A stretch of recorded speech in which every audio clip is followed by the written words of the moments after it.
So Divinity made a video in which he discusses how European colonialists used Christianity as a tool to introduce Western notions into Aboriginal cultures in the US. And she expresses her chagrin at how so many Indigenous people have enthusiastically adopted Christianity. And her video inspired me to make this video because it seems as though the situation in Canada is rather different. And what I mean by different is that although I know a fair number of First Nations people, and that's the terminology we use in Canada because they were literally the first nations of people to live here, I don't think I've ever met a single First Nations person who is a practicing Christian. And I've never even heard of a First Nations person in Canada defending Christianity. And Indigenous people in the US were probably not treated all that differently, but apparently the efforts to convert them to Christianity were a lot more effective than they were in Canada. Historically, the Canadian approach to Christianizing the Indigenous population was through abduction and forced indoctrination in what we call residential schools. Now, one of the biggest reasons why I wanted to make this video is that while my Canadian viewers will know immediately what I'm talking about, I have never heard anybody say anything about the Canadian residential school system outside of Canadian media. So I don't know how familiar people outside of Canada are with it. And Canada has this reputation for being very friendly and open and tolerant and multicultural. And Canadians and non-Canadians seem to have this idea that Muslims have it so much better here in Canada than in the US, and black Canadians are so much better off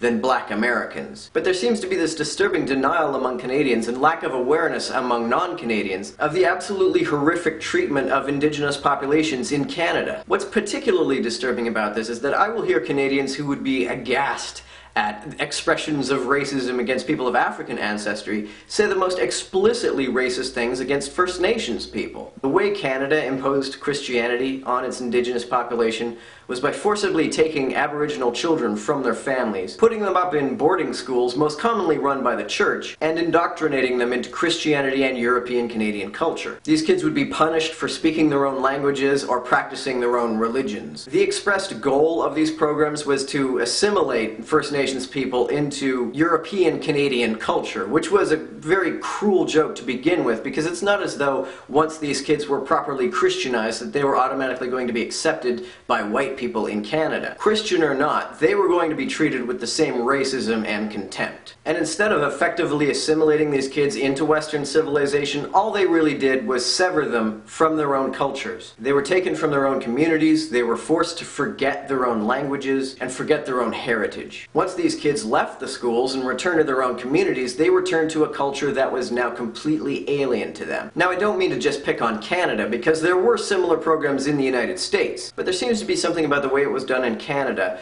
that stigmatized Christians and Christianity among First Nations people. There are, of course, some Aboriginal Christians, but I haven't seen the kind of acceptance of Christianity among Canadian Indigenous people as Divinity says she's seen among American Indigenous people. And maybe that has something to do with the conditions under which the residents of these schools were forced to live. Physical and sexual abuse was not just common, it was pretty much ubiquitous. Medical care was either non-existent or so inadequate that the mortality rates among the residents of these schools at worst was sometimes as high as 69%.